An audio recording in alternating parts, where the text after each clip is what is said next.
Hey everyone, and welcome to the show. I'm James, that's Katie, and of course, that makes this Circles and Squares, a PlayStation podcast. And Kate, this is our first ever episode. Yes, we're so glad that you can join us for our first ever episode. Isn't it exciting? You know, we've been working hard to get this thing off the ground, and it feels good to finally be, doing a real episode and getting into the first bit of content. And we're only mildly terrified, so yeah, please be nice. Please I say this is fine. Yeah, I think so too. This is our first episode, and thank you very much for listening. It really means a lot, and we hope you continue to enjoy the show. That being said, if you do like it, please head on over to whatever podcast service you are listening to us on. And if you want to leave a review, anything will help us out grow the show since we are just starting out. You can also head on over if you want to get in contact with us on Twitter is at CANDS pod. That's C&S pod. It also has links to all of our other media, including email, YouTube, all the good stuff we do over there. Today on the show, we're going to start off with our usual segment about the games we've been playing, but then afterwards, just because it is the first segment, and to be honest, a lot of people probably have no idea who we are, we thought it'd be cool to do a bit of a video game interview for each other, and you guys can learn some of the answers and kind of our gaming history and what we like and dislike in the world of video games. So before we get into that, though, let us begin with the games we've been playing. Kate, you go ahead. What have you been playing? I have been thoroughly engrossed in enjoying probably one of the best PlayStation games ever made, and I'll go on record and say that for sure. Persona 5. I think that's a popular opinion on this show. Yes. And I will have to preface it by saying, unfortunately, I'm not playing Royal. I am playing just the base Persona 5. Yeah. We should say we are pre-recording this episode on April 25th, which is, the Royal is already out. Yes. And has been out for a small period of time. About a week or so. So obviously, I'm just under 90 hours into the game, so I've been playing for a little bit longer than a week, which makes Royal unavailable for me, but I am having an absolute blast with the game, and I am kicking myself for not having played it sooner. As I think most people who play Persona 5 would agree. Yes, it's so good. I'm getting to the point now where everything's kind of converging, and all the pieces are coming together for a big final climactic ending, which is very bittersweet because on one hand I'm super interested to see how it ends and what kind of ending I get based on what I've done, but at the same time I really don't ever want it to be finished. It's funny, right, how you can play the better part of 100 hours. That's almost 4 days of your life of this game, yes. And yet you feel like you don't want it to end. Yeah, I'm so conflicted every day. It's what am I going to do? I'd really love to play Persona, but at the same time, if I play Persona, I might run out of Persona. And then it's rationing, but you still want to play it, but ration you don't. And okay, I can play for a couple hours and maybe there's still content left, but yeah. It's fantastic. I'm getting sort of the end where the writing and the characters in the story is some of the best part of the game. I think it's really compelling. It's got a fantastic juxtaposition of really goofy, silly, Japanese humor going on, but then it's also got very serious and thought-provoking and touching character beats that go on as well. So I'm just sort of getting the end where I'm maxing out some of the confidence. So throughout the game, you kind of can choose which characters to build your relationship with. Yeah, well, you get a certain amount of free time, and that's one of the best parts of the game, I think, yes. Is you kind of, in a lot of RPGs, you're almost forced to spend time with certain characters, but in Persona, you're given a huge cast of people to interact with, and it's up to you to kind of figure out which ones you want to invest in. Yeah, exactly. So I'm kind of at the end now where I'm getting that big payoff with certain characters that I've put a lot of time into. And I genuinely had one yesterday when I was playing that I felt so emotionally connected towards this character and the growth that they had gone throughout the game. And they were thanking my character for kind of helping them and supporting them along the way. And I genuinely felt you're welcome. I'm so glad I've been there for you. It's true though, right? It's hard to spend so much time investing into a game and not develop some kind of connection to the characters, just like you would for a movie or TV or whatever. Yeah, exactly. And because it has that aspect of you choosing to spend time with that character, and even it might not be the most significant choices, but you get dialogue options when you're with them, and you kind of choose what you think you should say to them at that given time. And they're not the most diverse options, but you get a few options in it, and that even just increases how you feel like you personally contribute to them instead of just watching their story go by like some other games. So I can't wait to see how it ends. I've got some guesses, but yeah, no spoilers here. This is spoiler free for another day. Yeah, we'll do a spoiler cast about Persona 5 at some point. So it's a promise. But yeah, that the gameplay itself is also phenomenal. I love the turn-based, they've got the spin on the turn-based combat, where you have the type advantages like a lot of other games do, but it contributes a lot more to just, this is extra damage. You have the knockdown system where when you use something that's super effective on an enemy, it knocks them down.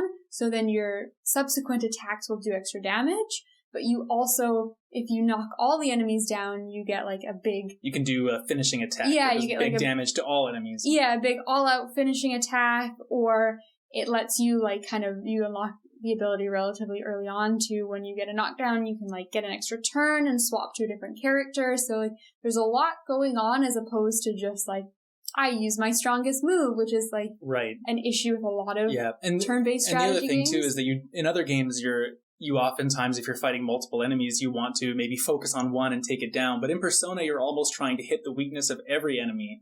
So you can knock them all down and then get the big final attack. Yeah, each fight is almost kind of like a puzzle in a way of like, how do I take these down efficiently? And like, it's fun when you come across a new enemy and you're sort of guessing like, based on what they look like. I think this one might be weak to fire. And like, you go for it and try to figure that out. So it's just been extremely compelling. It's got a lot of very different aspects to the game, and they just come together in the perfect cohesion of like...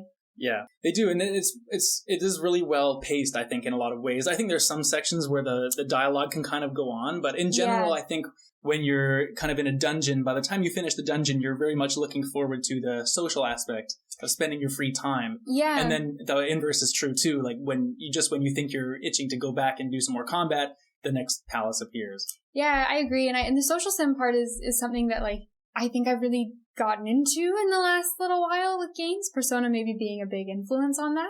But it's just so compelling. Like I have a day and I'm like, what am I going to do? Like I want to get my guts up so that I can talk to this other character because I'm not brave enough, or like I have to be more kind so this other character will be interested in me, and you're constantly like... You can never do everything you want to get done. That's the thing. That's the thing. But those social stats that you can build by doing various things, like you can watch a movie, like a love story, it'll make you more charming or something, or you can read a book about like a brave hero and it makes you braver, and like various things like that you can do with your day. And those social stats almost feel as important, if not more important sometimes, than your combat stats that you get, because it helps you to interact with the world more. Right. And I will tell you, I think over the last like month or so, I've done more studying for exams in Persona than I didn't realize. I don't know if that's a good or bad thing. I don't know what that says about me, but I was top of my class in Persona. It's a good feeling to be top of the class in Persona. That's all I need. It gives me the approval in my real life as well. Right. You can scrape by in real life, just kind of get by and do your thing. But in Persona, you better be the top. That's right. In real life, it's like, I don't know if I want to look at my grade. But in Persona, it's like, hell yeah, top of the class, everyone. So that's great. That's my sort of Persona. I was really hoping I'd finish it in time to record this so that I had a different insight. But I will definitely maybe keep you updated on That's totally fine. We will. Point. I'm sure this game will come up a lot throughout our future of Circles and Squares. Be prepared. Be prepared. What have you been playing, James? I've been playing a little game called Final Fantasy VII Remake. Oh, I've never heard of it. I know. Yeah. So just to say, I've never played Final Fantasy VII, the original, before. Mm-hmm. I've seen people play little bits here and there. It's hard to be a video game and a PlayStation fan without having seen some Final Fantasy VII footage, but I largely don't really know a whole lot about the game going into the remake, which I think is an interesting perspective compared to a lot of people who've played, the original several times or hold it in really high esteem. But I overall really, really like this game. I think it's got so much really good stuff going for it and very little negative, which is I think it's the game of the year so far, personally. It's a big claim, especially. It is a big claim, but I mean, there's a lot of good stuff, but so far I'm really liking it. I think the first thing I need to mention here is the soundtrack, man. The music in this game is so, so, so good. And specifically, like, the battle themes are really cool. I think the Final Fantasy VII battle theme, like the original one, is probably one of the most famous video game soundtracks of all time. It's incredibly iconic. And this game uses that soundtrack in way more ways than just in the battles.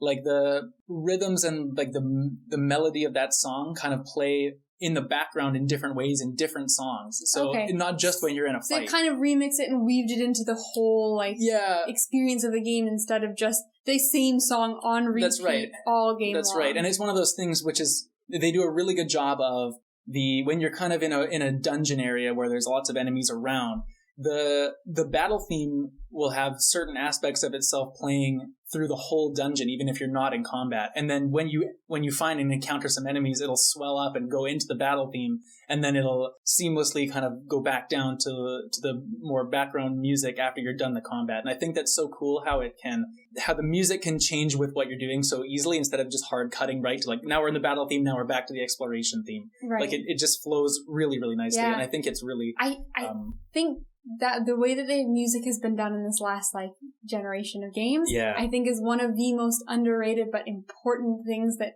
we've had, that is kind of, like, elevated games. The way that, like, the soundtrack sort of is fluid and responds to what you're doing, instead of, you, like what you said, just one track and then the next track. It really helps to immerse you in the game that you're playing, and is Totally, yeah. So, I mean, that's, like, a huge compliment, I would say, for this game, is the soundtrack. The combat is really fun as well, although I will say I find it really difficult in some parts, and I don't think it's the game's fault. I think I just haven't quite figured it out yet. Right, so you sag. Yeah, maybe so. But it's weird, because 9 times out of 10, whatever battle I'm in, I'll just, like, roll these guys so easily, and like, Cloud has this one move called Triple Slash. I think it's probably, like, a well-known Final Fantasy move, obviously. But that move, for some reason, just seems to take out everything.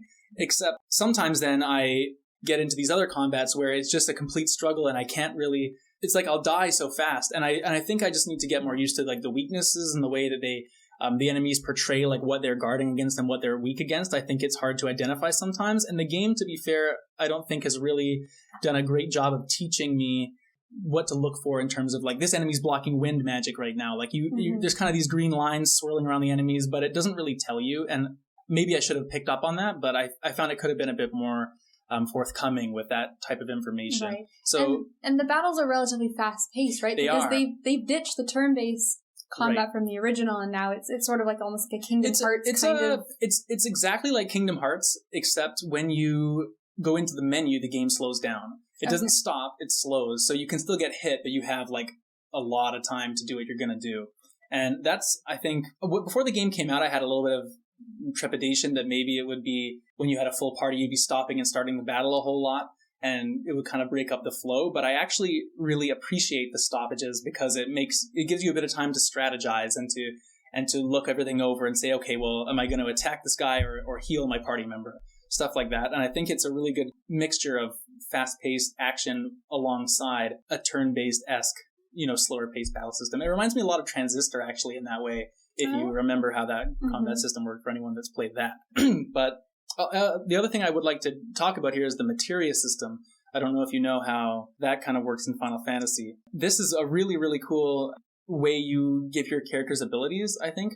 And I'm surprised that other games haven't taken this on in the same way. But so the way it works is that, typically in a JRPG, you'll get like, this is the healer, and this is the black mage, and this is the warrior, and all that. But in this game, the characters have their individual stats, but all the moves they have are tied to something called materia, which is like little orbs you can equip to different weapons and equipment that your characters are wearing. So, for example, I have a fire materia, and the more I use it, it'll level up, and I'll have like fire, then Fyra, then Fyraga, or whatever the increased spells are. But Cloud initially comes with that in his sword, but if I wanted, say, Barrett to have fire, I could just take it out of his and put it into Barrett's weapon, so then Barrett will have the fire magic. And so you can really customize what kind of abilities and skills you want each of the characters to have. And I think it's a really interesting system, because you don't necessarily have to use a character you don't like just because they have a skill that you need.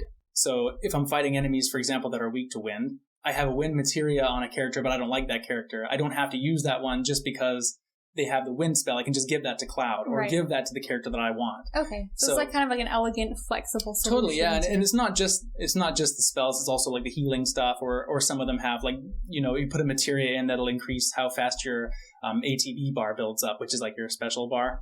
And so you can really have a lot of customization, even though you're using the same characters as everyone else that plays the game. I really like the system a lot, and I would like to see more games be more flexible in terms of their party building like this.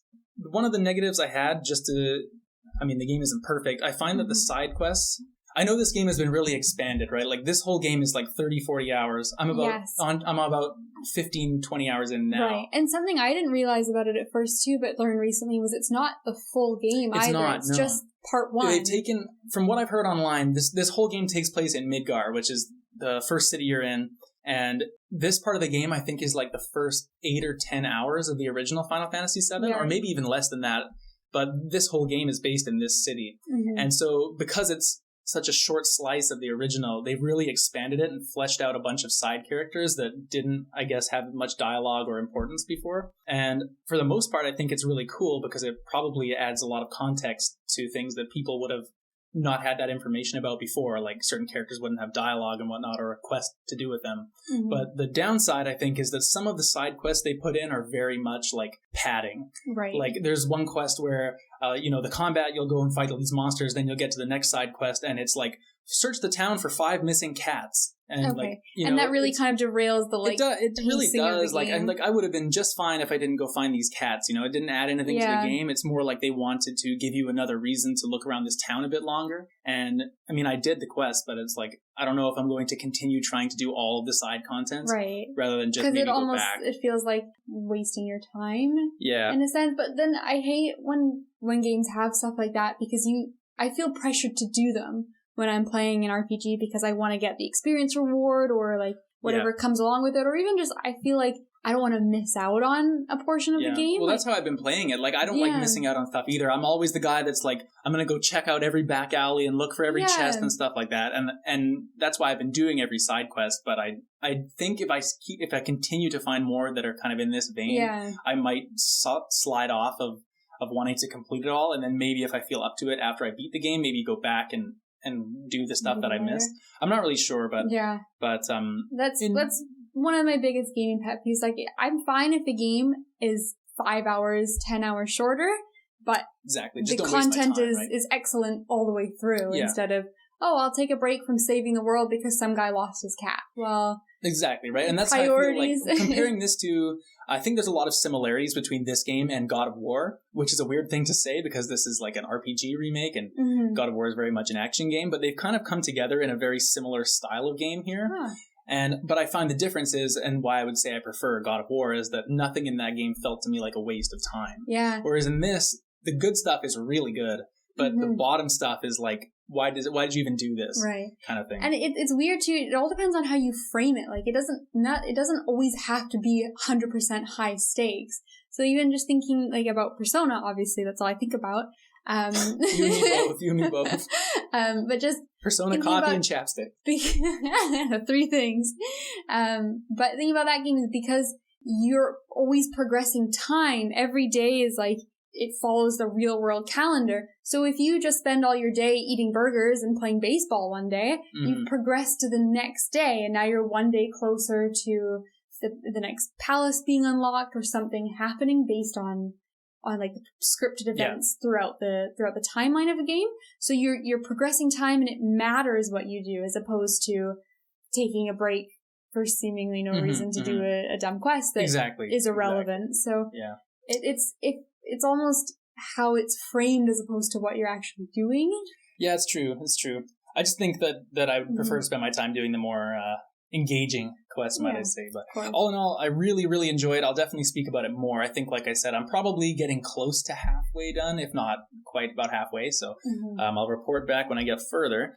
But for now, we're going to move along to the second segment of the show right after a short break, where I will ask Kate some very interesting video game questions.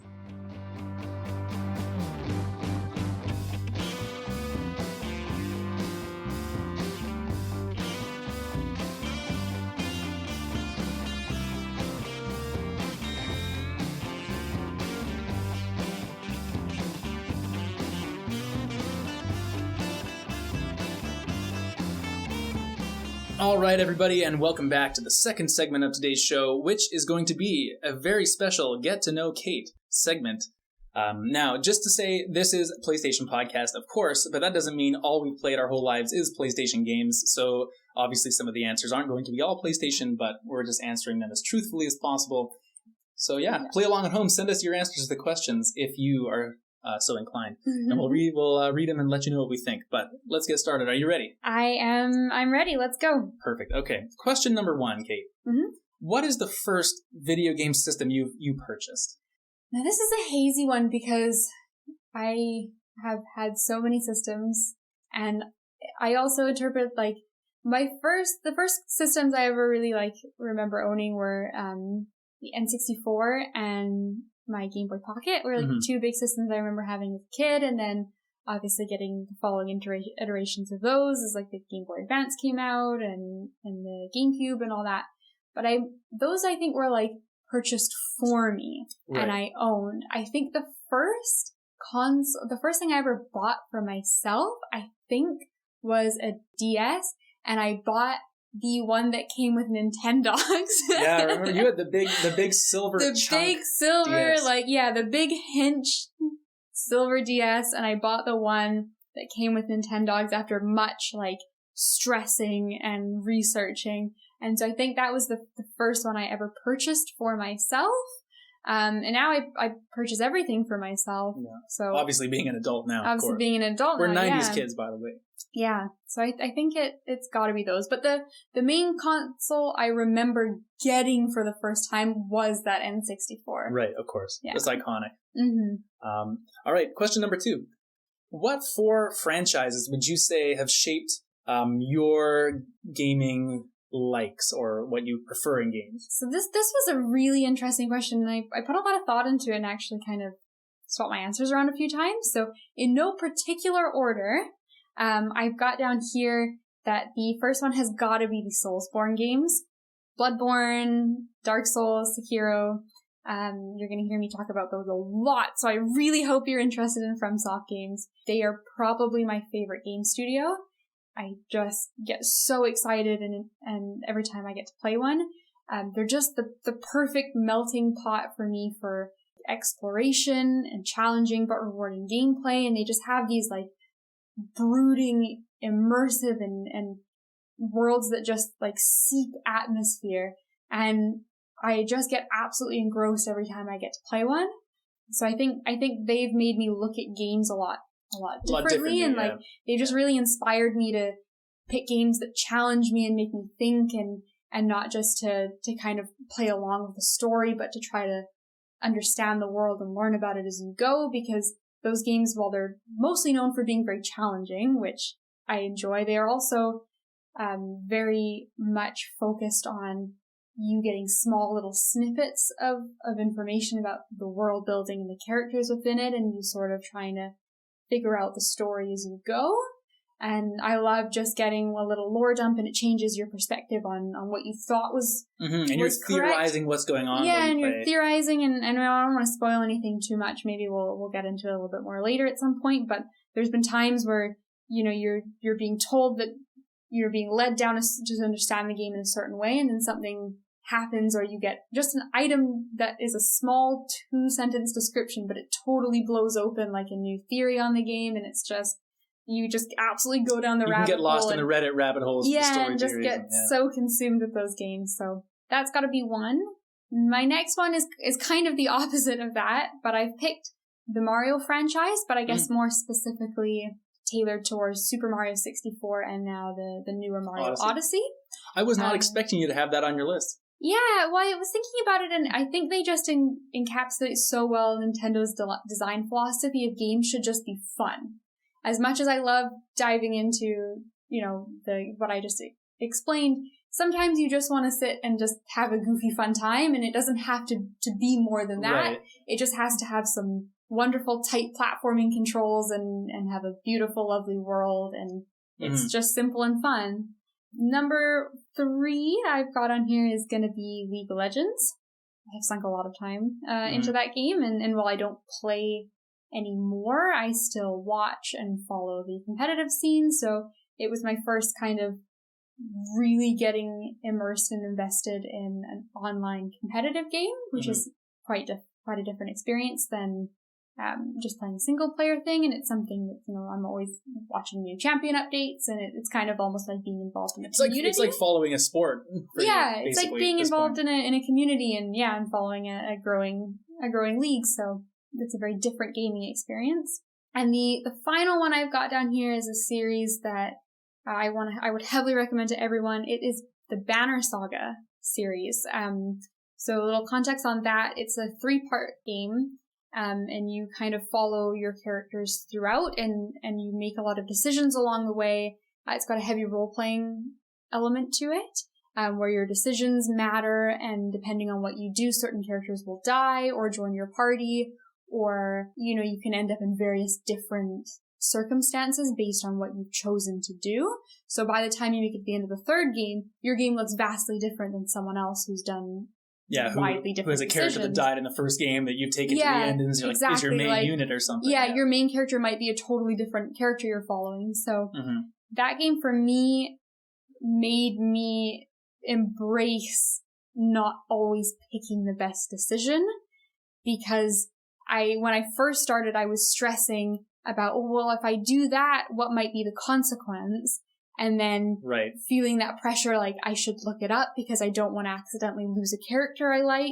But by the end of the game, and I'd force myself to play, like, if something bad happens, that's just part of my story, and it makes it more interesting. Right, and if you want to max it, you can play through it again and look up the optimal. Exactly, or you could look it up later and do it differently next time. But it really enriched my game, because instead of stressing about what might happen, I was finding out what would happen based on what I thought was the right choice, or what I thought my character would choose based on their personality. And it just enhanced the game because it felt natural instead of me trying to force it along. Fair enough.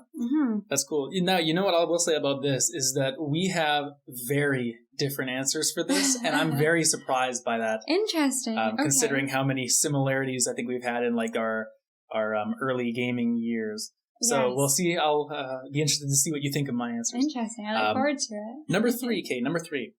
What is the most hours you put into one game? So we'll go back. It's gonna have to be League of Legends again, I think.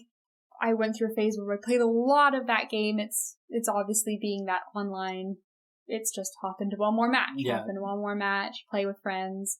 And then also, if you kind of calculate the hours too I've spent watching, I follow the European League.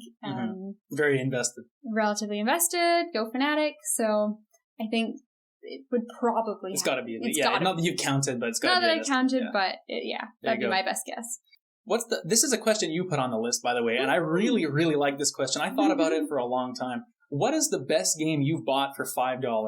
Well, I will, it's a question I put a lot of thought into it too. It's gonna have to be Papers. Papers, please. It's so good. If you haven't heard about it or seen it, you can probably find it on Steam for still under $5, so it could be your answer to this question as well. You're kind of like a border crossing guard. It's like a fake country that has very strict border regulations. Yeah, basically. It's like a fake, horrible, like corrupt country, and people are trying to flee it, and you're a border crossing guard, and you have to like. You're literally doing the mundane things that a border crossing guard would do, and checking passports, validating dates. And it sounds boring, but when you play it, and it, cool. Like the game like progresses, so it actually gets to be like some level of difficulty because you have to check so many different things that they've got their papers correct. But it also has like a very human aspect to it too, where like they'll come to you with a sob story, like, please, like I want to go with my wife, like she needs medicine, I can't get it, we have to leave for her procedure, and like they don't have the right papers, but do you let them through? But then at the same time, like you can't just let everybody through because you have to take care of your family. So if you get fired, you can't pay for your grandmother who needs her medicine. And it's like it seems almost like a silly, goofy game when you first start, but by the end of it, you're like, this is such an example of games being art, because like it's so beautiful. What is a game that you liked before the series really became mainstream? This one was probably the hardest one for me to answer because partially it made me feel like an asshole. And partially like There are a lot of games where, like, I guess I was playing them before they're as big as they are now, but, like, they weren't small, super niche or small. So the best thing I could think of was something like Smash. Like, obviously Ultimate's so huge now. We used to play a lot back on the N64, but I mean, it wasn't a small game at the time, so. There you go. Question 7. Mm-hmm. What's more important, graphics or controls? So I think this one's kind of something that you could debate for hours, but I think if I had to pick one, I would say controls, but I think both are very important, and they kind of, like, piggyback off of each other. So when I'm thinking about it, when I think of, like, controls, I want, like, that tight, visceral feedback, like when you get a parry in Dark Souls, or you feel the weight of, like, a huge, like, big axe swing or something. Yeah. And it helps to make the game immersive, and it's just so satisfying to feel that. But that's, I think, a combination of the controls feeling smooth and responsive and precise, but also the visuals being really clear and cohesive and having that moment really, like, transfer through smoothly. So I guess both, but in a general sense, the game has to feel good before. It doesn't matter how gorgeous the game is if it doesn't feel good. What is the best game you can introduce a non-gamer to? Right. So in my notes, I put down Dark Souls because I think I'm funny.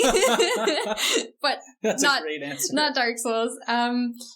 Animal Crossing was the obvious one that I thought of because it's obviously New Horizons. It's so accessible and it's so brand accessible. New Horizons is out, and I think a lot of people who don't really play games are playing that game because it's not really got the it's just same, not, like, no stress, right? Yeah, it's no stress, and it doesn't have the same, like, learning a lot of mechanics that most games do. So that would be maybe my answer for people who don't think they want to get into gaming but want to play a game. But my actual answer I like for someone who maybe wants to get into gaming but doesn't know where to start is to play Portal. Oh, nice. Because it's just a beautiful way of showing, like, how creative games can be. It has a really cute storyline, some fun characters. It's hilarious. It doesn't overstay its welcome. It's a relatively short game. And it also, like, will develop some light shooter mechanics shooting your portal gun. So it's a good answer, actually. I didn't think of that. Yeah. What is one series that's not on PlayStation that you wish you could bring to PlayStation? Okay, so this one is a 2-part. It's one game that wasn't ever on PlayStation that I'd like to be, and also it's a game that you no longer can play, and I really want to revive. It's Atlas Reactor. Oh, man. You can't play that anymore? No, man. They have discontinued it. So Atlas Reactor was an online competitive game. We had a lot of fun playing that. We had a lot of fun. Shoutouts to Gremolitions, one of the best characters of all time. Bombing run. But basically it was like a turn-based... It was like a team turn-based game. It was like a team turn-based game, but it had this the weird mechanic of it was that, like, you chose your move you were gonna do simultaneously, so everybody, I think it was 4 on 4. It was 4 on 4. It's 4 on 4, and everybody chose their move at the same time, and then it all got resolved afterwards, but things would happen in different phases, so you could play, like, an attack move that happened phase 3, or you could play, like, a mobility move that happened phase 2. Mm-hmm. So the game was really centered around mind games of, like, and predictions of, like, well, I think that guy's gonna move in phase 2, so that would mean my phase 3 attack is gonna miss. So instead I'm gonna target this other character who, like, isn't maybe as priority, but I think I'm guaranteed to hit. And then that would evolve into, like, well, that character should move based on where they are. They're in a really risky spot, but it's obvious they should move, so are they actually gonna stay? And it was so tense. It was a lot of mind games. I really liked that game. It was stressful, but it was also just really niche, and I guess they didn't have enough players to really, like, stimulate the game. I don't think they really had a lot of marketing around it. Yeah, and it didn't market great, so it did shut down, and you just can't play it anymore. You really made me a bit upset. Yeah, I know. That's a shame. There you go. Kate, hey, number 10, what's a classic that you missed and you hope to go back and play soon? Well, I mean, Final Fantasy VII's been on my mind. I did miss that game, so I am intending to play the remake. But I've also got on here just as a fun shout out that I missed the Earthbound series. I've never played those. And I got really into and have a very high praise for Undertale. Yeah. Which was inspired by the Earthbound series, so... I'm about maybe a quarter of the way through Earthbound for the first time, and I think you'd really like it. Yeah, I really want to. My big thing that's kind of stopping me is that the only way really to play it is through an emulator. Yeah. And I feel like it's the kind of game I would want to have handheld versus playing on my computer or my laptop. That's what's taken me so long to get through it. Yeah, so like if it got re-released on the Switch or something, that would be phenomenal. But eventually I would like to. Or on PlayStation. yeah, or on PlayStation. Wishful thinking. Can't take that with me, unfortunately. All right, let's move to the second half of the questions. Number 11. What is your most anticipated game that's not yet out? Well, it is 100%. This was the easiest question for me to answer. It's Elden Ring, which is the love child of From Software with George R.R. Martin, one of my favorite authors working on it. So this is the question where I was most sure of what your answer would be. And were you correct? I was correct. Yes. Yeah, Elden totally. Ring. It looks amazing. That's awesome. What's a genre you're just not into? You just can't get into it. Sports games. And no, this isn't counting like kart racers and things like that, but these are like the sim sports games. Yeah, these are things like the hockey games that come out every year and the football games and whatever. And I think they're fine games. I don't think there's anything wrong with them, but I think they have a prerequisite of you're actively interested in that sport. And if you're not, then they do nothing for you. So yeah, totally. What is your most prized video game possession? So this is an easy one for me. I have sitting on my bookshelf the Knight from Hollow Knight. Yeah. This is a really special, fun thing I own. My boyfriend 3D printed it and glued it together and painted it and made it for me, and I've broken it a few times. Yeah, you really seem to care about this. I know. I broke it and felt like the world's biggest asshole, but we've glued him back together. He's still painted. He's wonderful. He's safe on the bookshelf. And I love Hollow Knight, and he's so cute. There you go. Number 14. What is your greatest gaming accomplishment? Okay, so this is going to be some humble bragging. It's got to be when I played Bloodborne for the first time, and I just had the world's best, most successful run. James is sitting there with pain on his face. Like, I beat Bloodborne myself, and it took me a while. I wouldn't say I'm really good at it, but the ease with which you went through this game. Was that your first FromSoft game? It was my first FromSoft game, and so it's special in that sense that got me into the company, and I went to play Dark Souls after. I was shocked how easily it clicked for you, and you just seemed to not have any trouble, really. It did. I had trouble, especially with some of the DLC or like later bosses. There were definitely some things that bricked me a little bit, but I played this game, and I think it just perfectly fit my playstyle. Like when I went to Dark Souls, I made my character as much of a Bloodborne character as I possibly could, with the dodging and the parrying. So yeah, I played Bloodborne for the first time, and I went through the first boss that killed me was the fourth boss in the game. Yeah, see, and I died like for an hour and a half in the first area before I even got to the boss. Oh, I definitely died like in the first area and whatnot, but the bosses, something about it, I just get in the zone. It just made sense. Like, I just clicked so well with me. So yeah, the first 3 bosses I beat without dying. There were a few later in the game, like Martyr Ligarius and some other fun bosses that it was the perfect game for me, and it will continue to be my highlight accomplishment game because it is going to be hopefully soon the first game I ever platinum as well. So nice. I like it. Yeah, so it's a 2-part. I like it.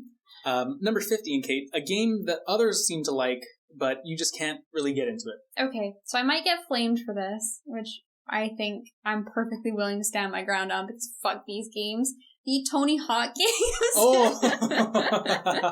I was not expecting right? Ties into your sports game Ties answer. into my sports game issues, but and I remember when they came out, because Mm-hmm. they're not huge anymore, but no, it's more like on the PS1 and those old Pro Skater games were so big, and even at the time and looking back on it now, they just seem so incredibly boring and repetitive, and I just can't understand maybe if you're a really big skateboarder, I guess, but that's the thing about those games. People liked it even though they didn't at all care about skateboarding or tricks or Tony Hawk. It was just if you talk to people and what's the best game on PS1, Tony Hawk Pro Skater 2 is a very common answer. I think. But it just seemed like it was just so shallow and nothing to do in it, and God, they're ugly. Wow. I'm sorry, Tony Hawk, if you're listening. Hey, Tony Hawk's a good guy. If you follow him on social Tony media. Hawk, you seem like a great guy, but like, got bad games, man. Number 16, what's a game that you like even though you know it sucks? I'm interested to see if you have the same answer for this. I feel like this is one that we will. Yeah. Shoutouts to Maple Story. Oh, man. That's not what I... It kind of sucks. I think it was great when it came out at the time. For those of you who don't know, it's kind of like an older, like... It's an MMO, but it's unique in the fact that it's a side-scroller. Yeah, it's like a 2D side-scrolling MMO, and it's got a really cute aesthetic and amazing music, but it very much suffers from the, like, all there is to do is, like, kill the same monster 100 times and that's your quest. And now you go and kill some other monster 100 times. And the quests are always the same. You're just attacking a different guy. Yeah, and it doesn't really have a big overarching story or anything. Like, it's just a nice aesthetic and, like, I guess some somewhat interesting abilities that you can spec into with the generic archetype of I'm a mage or I'm an assassin, I'm a warrior, whatever. So I wouldn't say it's a great game, and I 100% would not recommend ever playing it now. But I love that game. So we used to play so much growing up. That game was an addiction. It was such an addiction. I almost put it for most hours in a game. Yeah, I thought about putting it for that too. It's kind of close, and we have this thing now where every like maybe 2 years or so, someone brings up and they're like, "Hey, you remember Maple Story? That game sure was fun." We're like, yeah, it was. I'm never gonna play it again, but it sure was fun. And then like a month later, someone else brings up, they're like, "Hey, so I've been thinking about Maple Story," and we end up like playing for like 3 weeks again on some like old servers that sort of emulate how the game used to be. And it's great for those 3 weeks, and then after that, you're like, "Fuck, this game sucks. I'm never gonna play it again." Like, But like, inevitably, 2 years later, here it comes again. It's fucking Maple Story. Yeah, Jesus Christ. Oh man, let's not give Maple Story any more airtime. Okay, what's your your favorite soundtrack? 17. This was a big one for me. Like I said earlier in the show, music is something I really, really hone into on games. So got some honorable mentions for things that just do the ambience so well. So like Bloodborne, Red Dead Redemption 2 was a big one I thought of, that have the perfect soundtrack that plays along with you and just really oozes atmosphere into the game. And then I thought about games that just fit the gameplay so well, and I thought of Phoenix Wright because like it's got that great courtroom. It does a good job of adding to the stress and the drama. Yeah, it does the drama, and it just like it fits so well with the gameplay. But my serious answer has got to be because it's the one thing where I do listen to game soundtracks, but I'll listen to like the whole soundtrack through or like from time to time. But this is the one game where it has actually entered my regular music library and is just a part of songs that I listen to on a daily basis. So it's Bastion. Wow. From Supergiant, and it's just got a kick-ass like Darren Korb, I believe, is the composer for all of those games, and it's just got some kick-ass like good songs, and it plays amazingly in the game, but also is just great stuff to listen to outside of the game. What's your favorite weapon in a game? Well, obviously, I went back to Bloodborne and picked up Threaded Cane. So it's one of the starting items you can get in Bloodborne, and one of the things that game's known for is having really cool, they're called trick weapons. So it has basically 2 forms, and they transform between 2 different variations. So the Threaded Cane is just a cane at the beginning, but then you, in a really fancy, flashy, cool animation, it turns into this like big spiky whip almost. Kind of like Ivy from Soul Calibur. Yeah, that's a good way to put it. But then like it sort of like winds back up into the cane, and it's just such a cool, elegant weapon. What number 19? Now we'll ask this question: single player or multiplayer? It was a hard one to pick. For me, I picked couch co-op. So I like kind of in the middle. So not multiplayer online, but like just playing like with a couple people on a single screen is great. So some of my most fun, like some I'd say like my favorite games are like single player games that I play, but some of my best gaming moments are things like everyone's cracking up playing Overcooked together, or Something I'll probably talk about a lot in the near future is my boyfriend and I are playing Divinity Original Sin 2 together right now, and we're playing it couch co-op, and like just some of the stuff that happens is like absolutely hilarious. But it's also fun because we're, every time we get to like a story beat decision, it's like we sit and you discuss like, oh, how should we approach this situation? And it becomes like a whole big conversation, and I think you kind of work out how to play together. Yeah, and I think those are some of the moments that kind of stick with you the most because you're experiencing it with someone. Totally, I agree with that. All right, next question. What is the most annoying mechanic in a video game? This has a lot of fun answers. I went with something that I actually was inspired because I'm playing a game that does it so incredibly well. But I hate when you have really obvious or unintuitive dialogue trees in games. So I think this is kind of something that games have been getting a lot better about lately. And it's kind of like an older RPG problem, but it's when you have like the infamous or the old like the original Mass Effect or something where it's like you get asked a question and your response is either this is clearly the good answer, this is clearly the I'm evil answer, and this is clearly I don't want to pick a side and be neutral. So I find that really just takes the role playing out of it because... Yeah, well, when you compare it to something like you were mentioning Banner Saga before, you have no idea which answer is going to lead to what outcome. Yeah, exactly. Or like because of all the Divinity I've been playing, every time we get a dialogue choice, it's like we sit and think about it. And it's like, how is this going to affect, what we want the outcome to be, or also what we think this person is going to respond to it. Like in that game, you get a lot of dialogue options based off of your character. So it isn't just like, this is the nice answer, this is the bad answer. It's like, these are a couple different answers that might, we can try to infer what might happen. Mm-hmm. But then there's also this answer I can say because my character's an elf. And this answer I can say because I have a really high, like, intelligence stat. Or like this answer because earlier in the game I did something, so now I can reference that accomplishment my character has. So those are not only rewarding because you are referencing things that you've actively done to influence the game, but also it makes you have to consider your options versus, well, I answered the last 3 questions and situations evil, so I guess my character's evil now. Here's the evil option. Exactly. So cut and dry that way, whereas the other ones have more diversity. Yeah, exactly. Yeah. And finally, the last question. Being as we are a PlayStation podcast, we should probably declare right here and now, for the ages, which is your favorite game for every PlayStation console, including the PSP and the Vita? So I imposed a rule on this for myself. I don't know if you did when you were considering it, but I picked it has to be a game that I actually played on that console.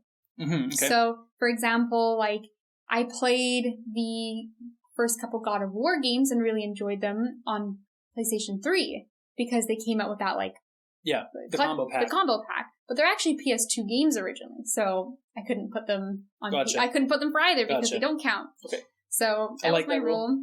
So I guess starting PlayStation 1, Crash Bash, which I have a feeling you might have picked too. I will tell you, that is the first question that we have the same answer. Really? Out of all of them? Out of everything, yeah. Wow, that's good. We've got some diversity going on, I guess. So yeah, Crash Bash is amazing, specifically the pinball levels. Remaster that, please. PS2, I put down, PS2 I didn't really play too much of, but the one big game I played that stands out was Kingdom Hearts. Yep. Ironically, I beat the game on the remaster for PS4. I think it's on PS4, but you did play it on PS2. But I played it on PS2 and got about halfway, so Kingdom Hearts. For PlayStation 3, I've got Heavy Rain. Nice choice. I really respect you for putting that down. I love Heavy Rain, and I will fight anyone who says it's a bad game. It was amazing. We actually played it together. It's true, yeah. I watched you play through for the first time. I platinumed it. It was the first game I ever got a platinum trophy on, actually. Yeah, it's a game I'd like to go back and platinum. I instead just, YouTube watched all the options I didn't get. But it can be a bit tedious to go back and redo. But I think on your first playthrough, Heavy Rain really has a really compelling story. Yeah. And the reason people are put off today is because the controls and those type of games have come so much farther. Yes, it is a little finicky, and there definitely were a few times that it doesn't respond the way you think it's going to. I definitely think that if that game was to be given modern controls and released today with modern graphics, it would be the best of that genre. I agree. For like, sure. Like even playing some of the newer ones like Until Dawn and Mount and Medan, like those games are great and I love them, but Heavy Rain is the pinnacle special. of that series, I think. Yes. I'm going to leave PS4 for last, so we'll go on to the Vita. Oh, PSP after Vita, I like it. Well, I mean, PSP, I'm going to be honest, sure. I didn't really ever play, so I don't have a game for PSP. I didn't. That's an honest answer. I hardly played it. Like, I owned one for a very brief period of time, and I have very vague memories of being young and playing some version of Ratchet and Clank on it. You had Daxter, is what you had. See, did I have Daxter? I remember because I played Daxter because you owned it. And it's just a weird haze, so I'm going to have to really embarrass myself and say that's that fine. One's a write-off. You know, this podcast is anything, it's authentic. We're not going to lie and pretend we've done things that we've not. Absolutely, I'll be honest. So Vita, I will be honest, I've also kind of cheated on this answer as well. I don't own a Vita, so I put Persona 4 Golden as my answer. I can respect that answer as well. First of all, because you broke your own rule. I broke my own rule, I know. But I love Persona 5 so much. And Persona 4 is like, I'm going to go back and play 3 and 4 after I beat 5. So I want to play Golden Edition, and it's only available on the Vita, so I'm going to get my hands on that somehow. And so finally for PS4, it's got to be Bloodborne. It's got to be Bloodborne. I sometimes consider other options, but I always come back to, if I have to pick a favorite game of all time, it's got to be Bloodborne. Bloodborne? There you go. Well, that's your answers. You know what? We're going to take a quick break, and then we'll be back, and I will answer the very same set of questions very differently than you did. So stay tuned. We'll be right back.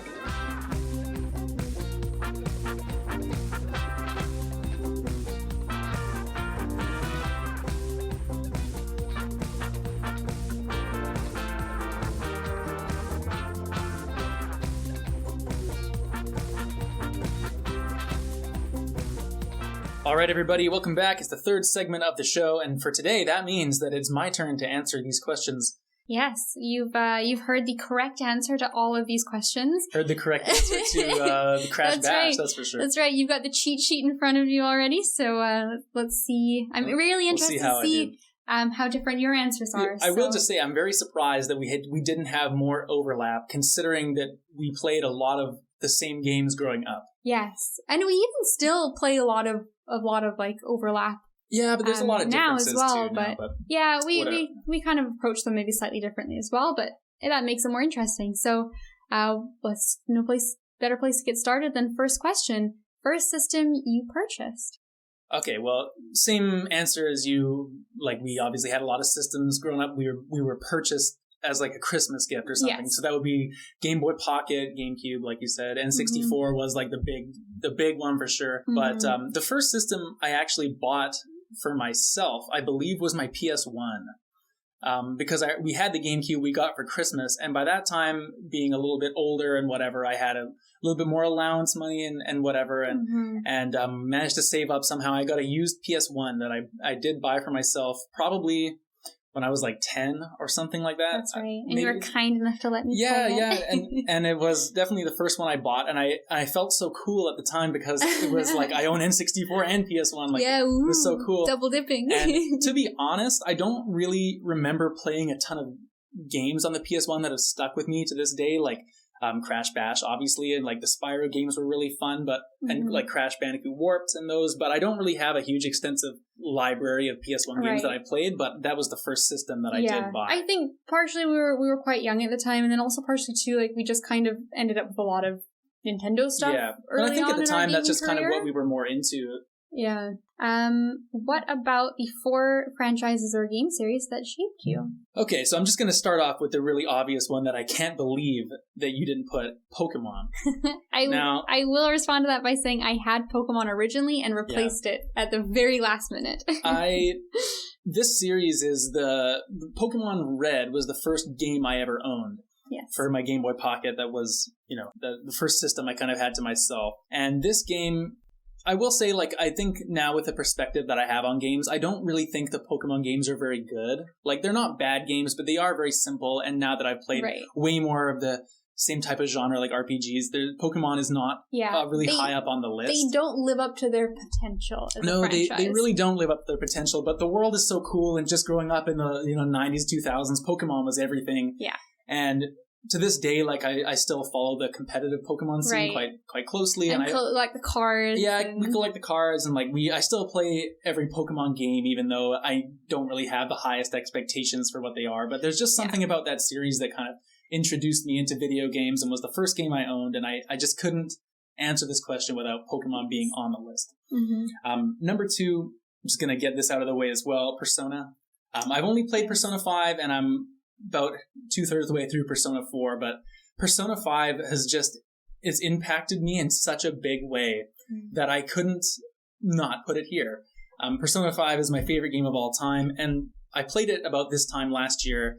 I was going through a tough personal time, actually had some time off work, and I basically sat home by myself every day with a cup of coffee playing Persona 5, and I beat it over this span of 2 weeks where it was my life, and I was, my girlfriend Ashley, she was at work every day, and I was kind of by myself, and these characters in Persona almost became like the people I was hanging out with, and the game is just almost flawless in my opinion, and I just love it so much. I actually got a Vita and just to play Persona 4 Golden, and I intend to go back and play the others just like you said as well. So I just love Persona 5 so much specifically, and 4 is really good too, that I have to put it here.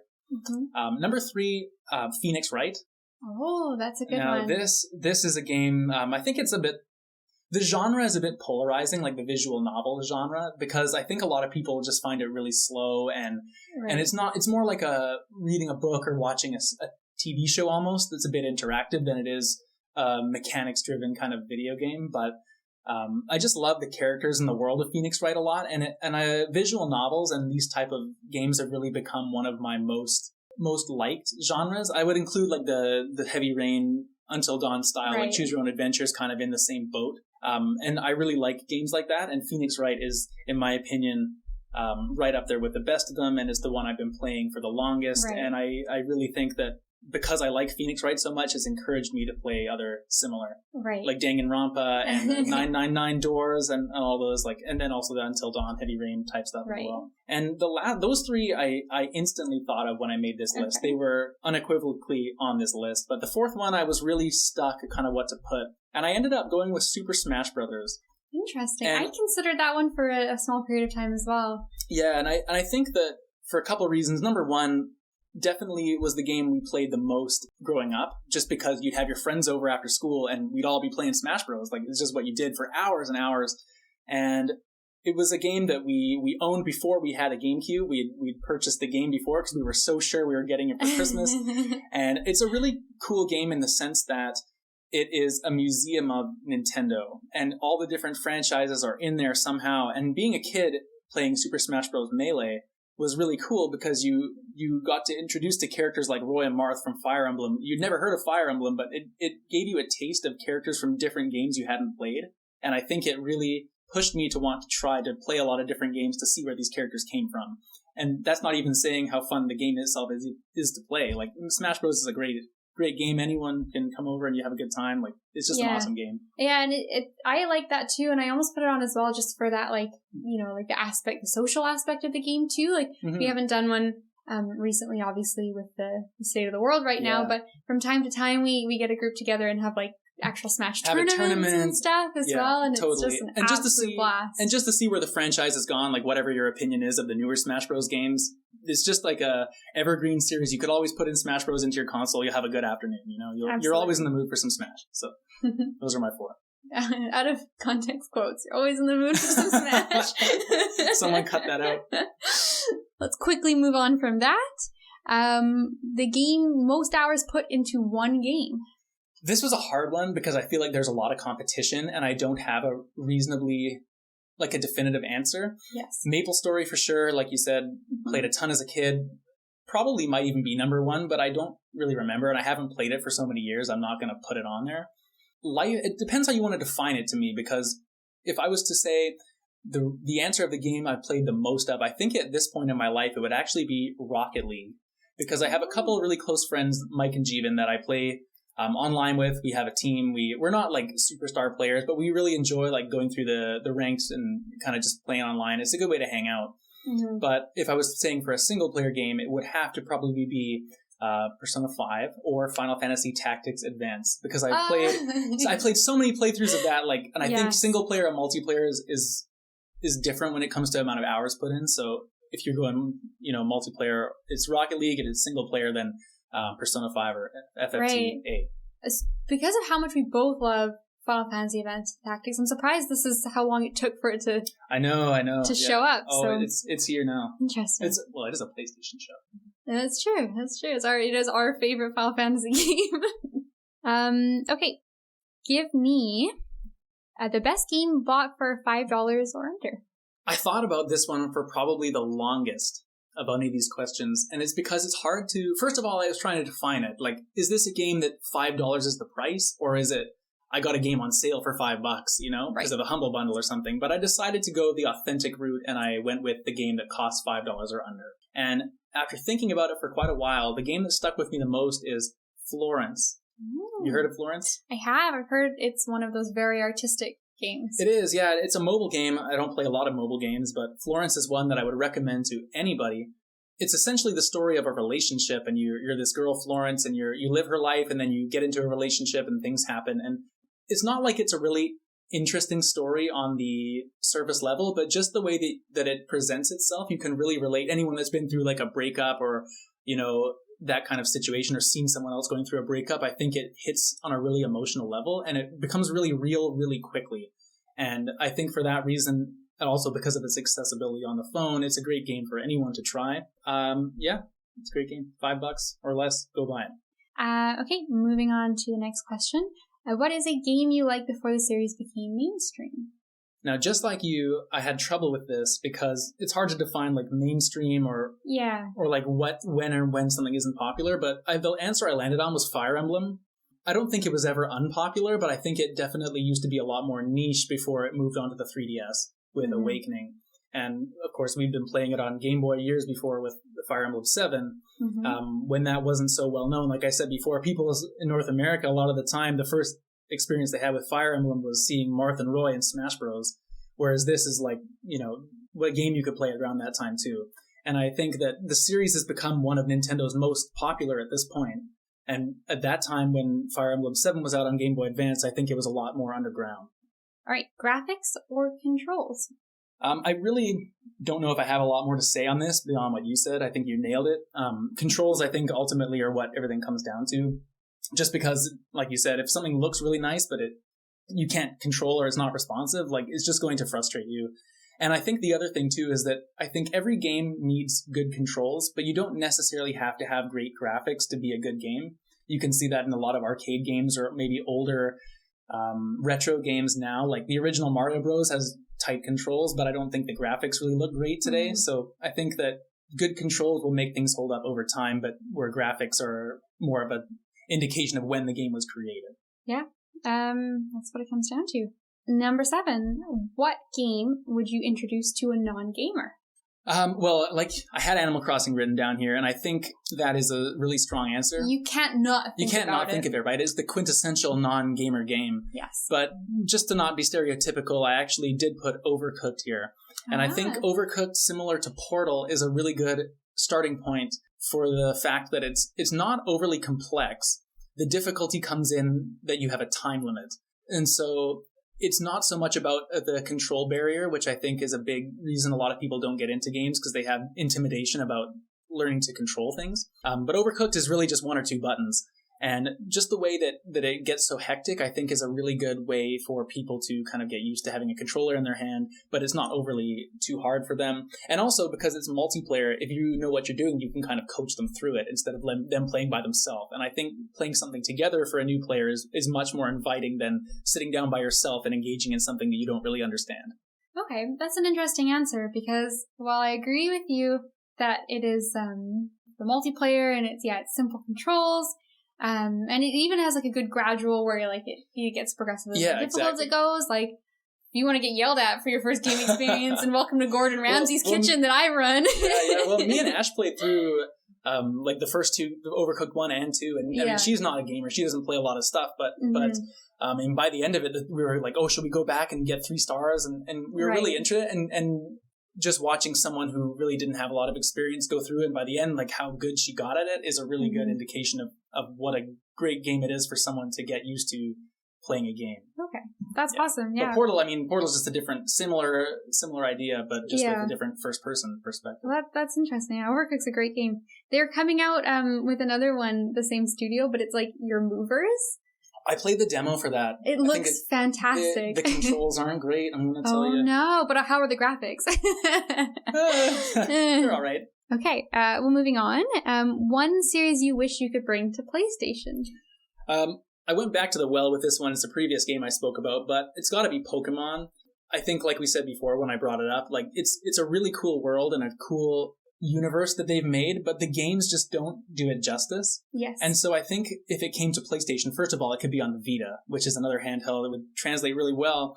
But then also, I think that having a different studio make it or coming over to PlayStation might allow them to expand it a little bit more into maybe more of an not open world, but just more of a, I guess, less basic game than it is now. I find it's very basic compared to a lot of other kind of RPGs, and I think coming to PlayStation might expand it.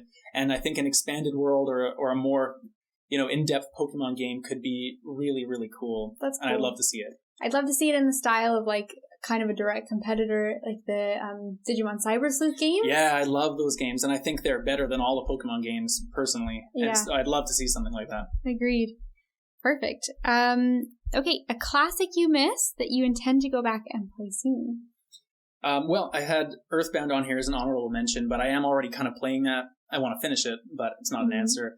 Recently, playing Final Fantasy VII Remake, I'd like to go back and play that as well. But the answer I've really settled on here is Metal Gear Solid. It's a game that I think I really appreciate what it means to PlayStation as a franchise and a company, and being like the host of a PlayStation podcast now and really investing myself in this ecosystem. It's a game that I feel like I need to go back and play it for context. Like I owe it to myself to try Metal Gear Solid because it is so revered as such a legendary franchise, and I really know nothing about it. And I think before, when I was younger, it was intimidating because it was a stealth game and you have to be very careful and not get found. But now I think I would really enjoy going back and playing that. Next, your most anticipated game yet to release. This one was tough too, and I think it's weird. We're in a weird space, right? We don't know a whole lot of games that are imminently coming out. Yeah, beyond, and the ones we do know have been delayed. And they've all been delayed and whatnot. Yeah. But after kind of thinking back and forth, I have to land on Cyberpunk. Just for the fact that recently there's been a lot of Witcher stuff coming out, Witcher TV show, Witcher 3 came to Switch, and it's just a huge universe I find really cool, but I never got into The Witcher. And I feel like now is not the time, just because it's a bit older and it's still a great game, but I'm not going to play that and then play Cyberpunk. So I think that getting into a game made by CD Projekt Red, but the new one, would be really, really cool. And also the game just looks phenomenal in everything we've seen about it. And I also like the Cyberpunk kind of world more than the fantasy that The Witcher portrays. So those things all put together, I'd really like to get my hands on Cyberpunk as soon as possible. Okay, that's a great answer. That game looks, assuming it delivers, which CD Projekt Red is a company that inspires a lot of confidence. But it looks phenomenal. A genre you just can't get into. There's a couple I could put here. The big one is MOBAs. Not really a MOBA guy, but I didn't put that down as an answer because that's almost just like, it's like a PC thing, Like I don't really play games on PC that much, and it's like its own sport almost, like we were saying before, so I kind of don't count that. So traditionally, the kind of games I really don't like are fighting games. Aside from Smash Bros, which is like, people debate if that's even a fighting game, Like it is a fighting game, but it's very different than like what I'm talking about, Street Fighter, BlazBlue, Tekken, all those. Like those games for me, I've got a friend who's super into them and always is like, this is the one that's going to get you in. And I just find that the amount of time investment that I would need to put into a fighting game to get good enough to have competitive matches is just well beyond the interest I have in those kind of series. And I find that fighting games are the one type of game where I get really frustrated because I just feel like they just don't work for me in a way where I can be in full control and like remember the patterns and the combos and everything like that. And I really enjoy watching them at things like Evo, but they're just not something I really like to play. Yeah, I've got a similar standpoint. I like to watch, and Evo's always exciting, but it's definitely like a commitment. Like it is, yeah. And you put your time in training mode. Exactly, yeah. Or you happen to have someone that is at the same skill level as you that you play very casually. Which is hard to. And that's the other thing, too. Like, aside from that one friend I have, I don't really have a lot of other people to play a lot of fighting games. So I just, what am I going to do? Go online and get my ass kicked for 2 hours? Like, it's just not fun to me. Yeah, that's fair. That's a good answer. It's a very, like, not polar, it's very niche. It is, yeah. Thing, like, and the other thing, too, is it's very competitive. And overall, I would say that I'm not into a lot of competitive games. I'm more interested in, like, the escapism and the stories that games can tell. So getting into like I'm going to beat you in this tournament, best 3 out of 5. Like, what's the competitive rule set? Like, it's just kind of out of my wheelhouse. Number 14. This is one that I feel like I have a very good guess as to what it's going to be, and I feel like you just purchased it. It's very new and exciting. What's your most prized video game possession? Well, you want me to say Persona 5 The Royal, and that's very close to the top, but that's not what I wrote down here. What I have written down is I actually was privileged enough to get to go to E3 2018, which was a huge bucket list thing for me. You know, growing up, you always watch E3 every summer and see all the new big announcements and everything. And I was lucky enough to go to E3 in 2018, and I still have my badge for my entrance. And I that is something that means so much just because it's the physical representation of that experience that I got to go to. And now it means even more, especially since E3 was canceled this year, and who knows if they're going to have the show in the same way going forward after all this coronavirus stuff, you know, hopefully blows over. And for that reason, it's just like a really prized possession for me to own that badge. I thought for sure you were going to say it was the Persona 5 soundtrack. But you know what? I'll just shelve that for later because it might be coming up again. No, I think I already said that. But yeah, that's a very cool thing. That's awesome. Yeah, that was a cool experience. What is your greatest gaming accomplishment? I have 2 written down here. Okay. One of them is very recent, one of them is very old. Okay, tell me both. I'm going to tell you the honorable mention one first, which is the old one, which is that this is my equivalent of your beating Bloodborne so easily. I have beaten the original Contra without the extra lives from the Konami code. Oh, that is actually a really cool thing. That's tough, man. And I actually played Contra recently. I really like that game. It's definitely my favorite classic game. Yeah. And that game now, I can't come close. Like, it's very tough. But as a kid, we had an NES, and Contra was easily the best game that we had for it. Easily. And I remember I played it a lot back in the day, and one day I actually did manage to beat it without the lives code. And to this day, I'm always very proud to tell people that. Yeah. Because it's a tough thing to do. It is. That's cool. That's extremely cool. But recently I had the most ridiculous experience of my life, which is that I've recently got a bit into Fortnite, which is, and I think the main reason is because with all this social distancing and isolation from your friends, it's just a great way to jump in and hang out online with a free game that everyone can play together. And so I've been playing a bit of Fortnite. And a few weeks ago, I was playing with 2 of my friends, Matt and Brandon, and we were playing squads, which is 4 versus like teams of 4. Okay. But we were 3. We had 3. We didn't fill with some random guy, which is the 3 of us. And somehow, some way, we are not experts. I can hardly build structures or anything like that. We were playing, we got a win, right? We won our game. Like, this is amazing. This is our first win. Like, got it. Congratulations. Then we won another game right afterwards. Back to back. And I shit you not, we won 5 games in a row. Damn. We were laughing, like, people would come up to us, and for some reason, I don't know what had happened, but we were just playing like the most outrageously skilled players for this set of 5 games in a row. And I don't know how we did it, or I don't think, like, I've only won 1 match since, and I probably played another 5 or 6 hours. This string of 5 wins in a row of Fortnite is something I don't think I will ever top, and I don't know how it happened, but it did. That's amazing. Ride that for the next 3 months. Just let that carry you through honestly, life. Like, every time I play that game with one of those 2 guys now, invariably in our conversation, it'll be like, "Hey, you remember we won 5 matches?" Like, it was crazy. Okay, we're getting near the end of the list, so we'll get to these last few questions. Yep. What is a game that others like, but you just can't see why? Okay, so I have a couple for this as well. Honorable mention, very quick, Ocarina of Time. Go home. That game's awesome. Luckily, my opinion on this won't come up very much after this episode, but I have a lot of respect for Ocarina of Time for what it did at the time, but going back to it now, I don't think it holds up very well at all, and I think people that think it does are very nostalgic and have a different viewpoint completely, to me. But that's not my answer. My answer here is Grand Theft Auto.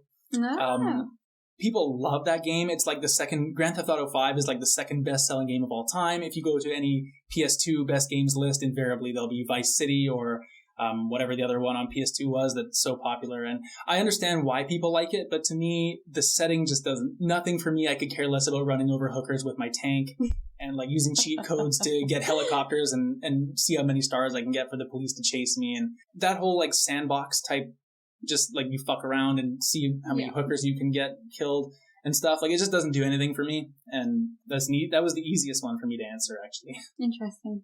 And you also worked at way back when like an EB and had to sell it to kids. I worked at EB Games at the time of GTA 5's release. I actually got a free copy of GTA 5 from my work because our store did so well in sales. And it's funny because selling GTA 5, the majority of the people buying this game were like 15 and under with their parents. And then you get people our age coming in, like mid-20s, and they'd be buying like, oh, I'm buying Pokemon. Like it was so backwards, and it was so weird to see that as like a retail employee. But yeah. All right. Well, kind of a flip on that then. A game that you like, even though it sucks.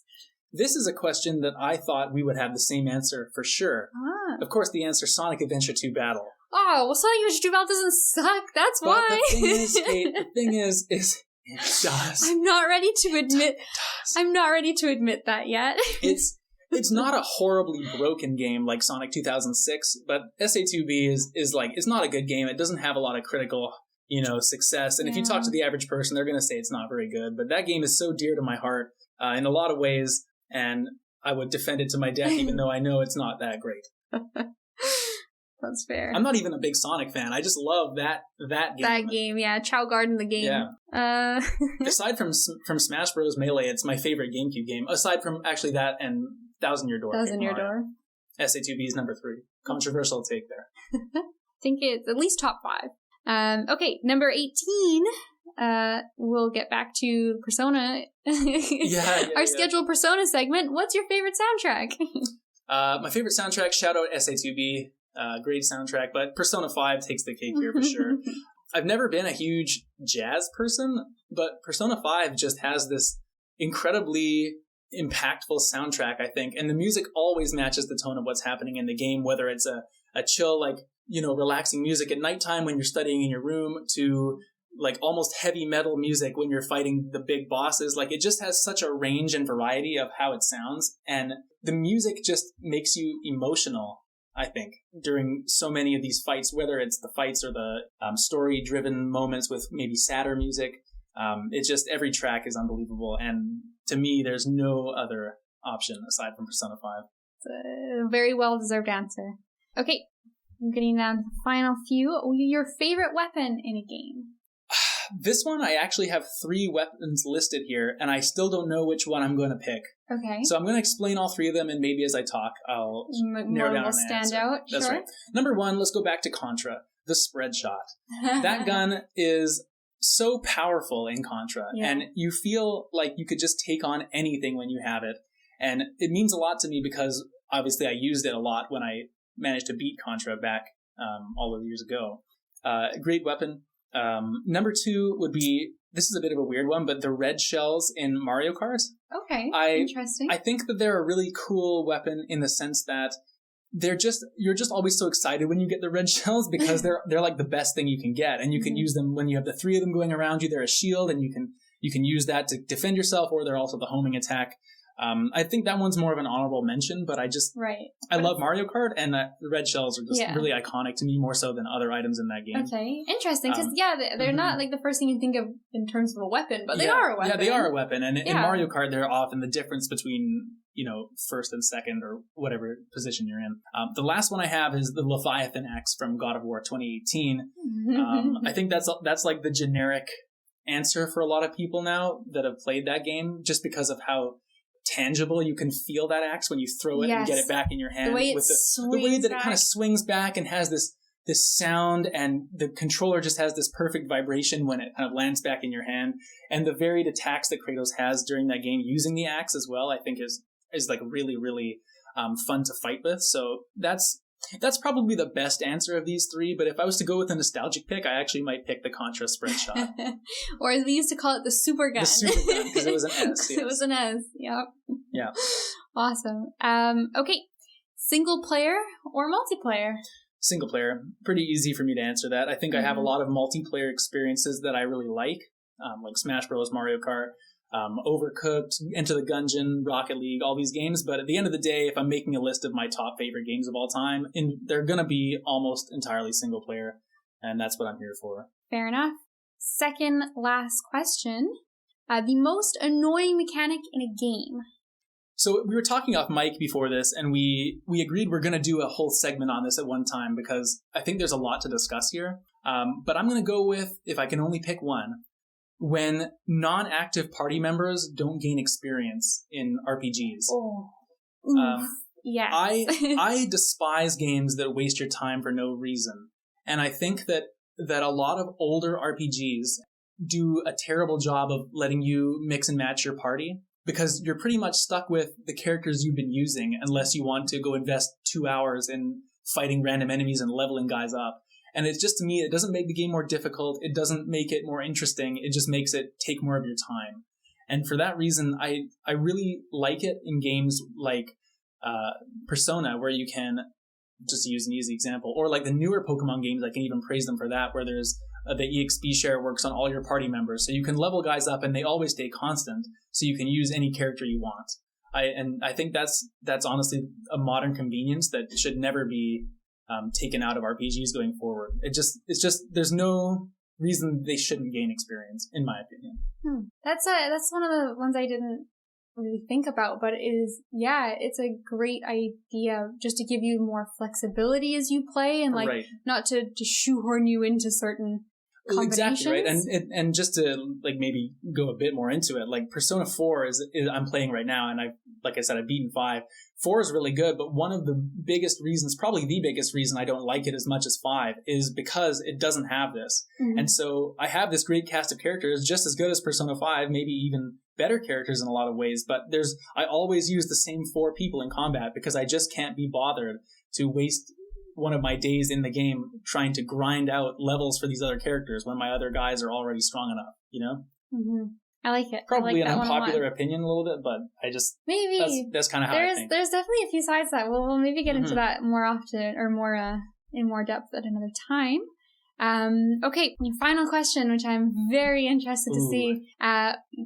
Going through all of the different consoles, so each PlayStation 1, 2, 3, 4, and PSP Vita included, your favorite game for each of those. Right. Okay. Well, I'm going to go a bit of a weird order here just to get some of them out of the way.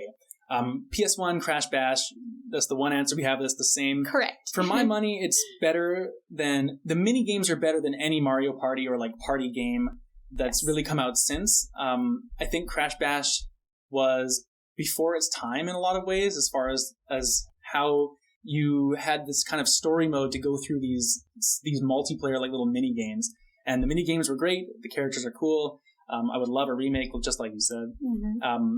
Get Persona 5 out of the way on PS4. I've spoken enough about that in this segment, but that's the easy choice. If I had to pick a second place just to make it interesting, I probably would say God of War, but honorable mention to Spider-Man. The Vita, I also have Persona 4 Golden. It's a bit of an unfair answer, though, because I only got my Vita to play Golden, so I have dabbled in a few other things. I played 999 Doors, which is another visual novel, and I downloaded the Patapon remaster just to try it out, but I mean, those don't hold up to Persona 4, so easily fair. My answer. I'm going to be playing more Vita as I go forward, so I don't know if it'll change or not, but Persona 4 I think is pretty safe. So then going back to the ones I haven't spoken about at all, the PS2 was pretty easy for me once I thought about it. It was Final Fantasy X. Final Fantasy X, aside from Tactics Advance, was the only Final Fantasy I'd ever played until I tried 13. So I hadn't really had the retro ones, but I love Final Fantasy X. I think it's a great RPG. I think the battle system is really cool, how you can swap your characters out at any time. The world is interesting. The voice acting is terrible, but in like the funny way, where it's enjoyable because it's so bad. And I think that overall it just is a very complete package, and I really enjoyed playing it. It was one of the first games I had for PS2, so I'll definitely say that. PS3 was a tough one because it's probably... The PS3 is when I really started playing a lot of games, and so I just had such a big category of games to choose from. Yes. Heavy Rain was really high up when I was thinking about it, but I just couldn't give it to Heavy Rain. In the end, I decided to go with probably one of the most generic answers, but The Last of Us is what I picked for PS3. I think that game is something, first of all, you haven't played it. Yeah, way to call me out like that. Which is a big shame, but this game... I know. Yeah.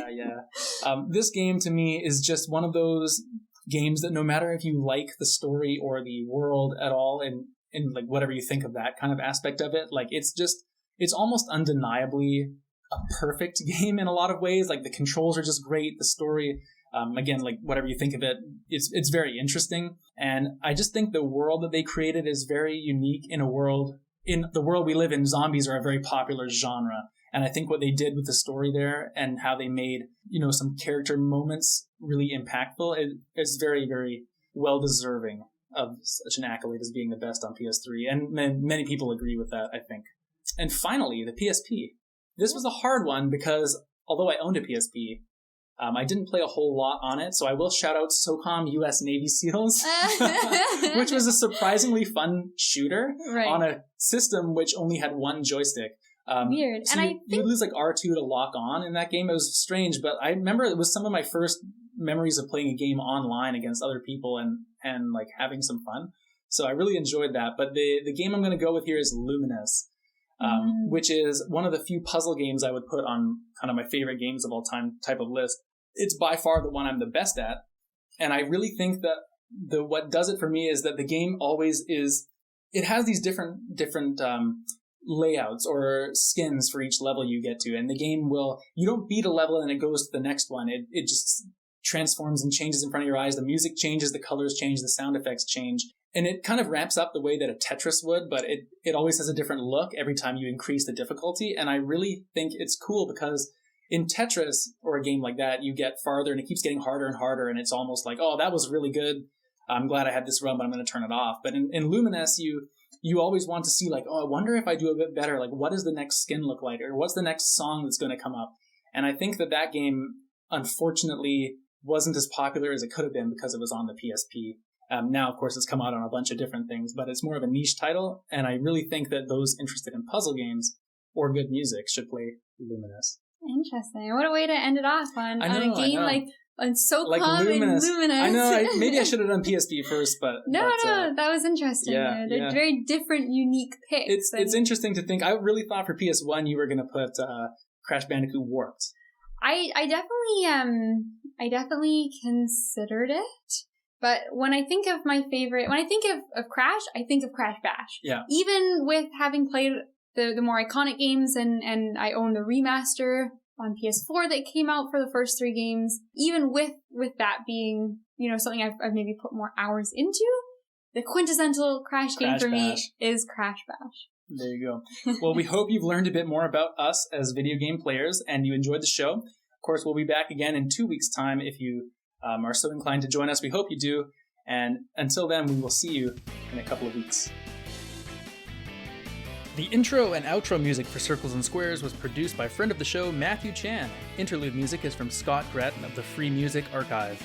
Our channel art was created by @unreasonable on Twitter. And our brother Alex is the designer of the Circles and Squares logo. Thank you all for listening and supporting the show.